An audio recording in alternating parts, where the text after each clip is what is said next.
नमस्कार शेतकरी मित्रांनो, कृषी शेती माहिती या चॅनलमध्ये तुमचं सहर्ष स्वागत आहे। आज आपण मित्रांनो जाणूया का 19वा हप्ता जो प्रधानमंत्री किसान सन्मान निधी योजनेचा आहे तो 19वा हप्ता हा शेतकऱ्यांच्या खात्यामध्ये कधी पडू शकतो आणि त्याची तारीख काय असणार आहे। तर चला तर मग व्हिडिओला सुरू करूया। प्रधानमंत्री किसान सन्मान निधी ही भारत सरकारद्वारे चालवली जाणारी एक महत्त्वाची कल्याणकारी योजना आहे, जी देशातील शेतकऱ्यांना आर्थिक सहाय्य देण्याच्या उद्देशाने सुरू करण्यात आली होती। या योजनेअंतर्गत पात्र शेतकऱ्यांना दरवर्षी 6,000 रुपयाची रक्कम 3 हप्त्यांमध्ये दिली जाते।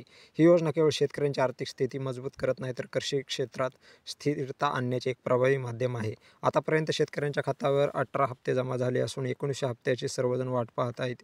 तर बघू शकता मित्रांनो, 19वा हप्ता हा कधी जारी केला जाऊ शकतो। तर PM किसान योजनेअंतर्गत प्रत्येक हप्ता 4 महिन्याच्या अंतराने जारी केला जातो। मागील 18वा हप्ता ऑक्टोबर 2024 मध्ये जारी करण्यात आला होता। त्यानुसार 19वा हप्ता हा फेब्रुवारी 2025 मध्ये येण्याची शक्यता आहे। जसं की मित्रांनो बघू शकता, जो 19वा हप्ता आहे प्रधानमंत्री किसान सन्मान निधीचा तो फेब्रुवारीमध्ये येण्याची शक्यता आहे। जसं की मित्रांनो, 1 फेब्रुवारी 2025ला आपल्या देशाचं एक आर्थिक बजेट पेश होणार आहे अर्थ मंत्रालयाचं।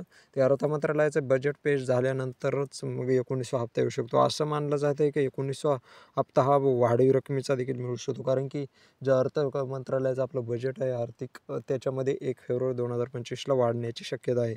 आणि त्याची रक्कम जर वाढली तर वाढीव रक्कम ही एक सरप्राईजली 19वा हप्ता हा शेतकऱ्यांना भेटू शकतो।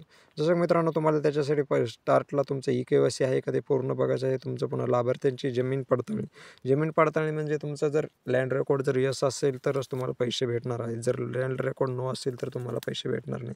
पुन्हा तुम्ही मित्रांनो बघू शकता, आधार कार्डला बँक अकाउंट लिंक असणे गरजेचं आहे। तुमची जर काही कारणास्तव आधार कार्डला बँक अकाउंट डिलिंक झालं असतं, लवकरात लवकर तुम्ही करून घ्या आणि तुम्हाला 19वा हप्ता हा फेब्रुवारी 2025 मध्ये मिळणार आहे। तर व्हिडिओ जर तुम्हाला मित्रांनो आवडला असेल, व्हिडिओला लाईक करा, चॅनलला सबस्क्राईब करायला विसरू नका। तर मग धन्यवाद।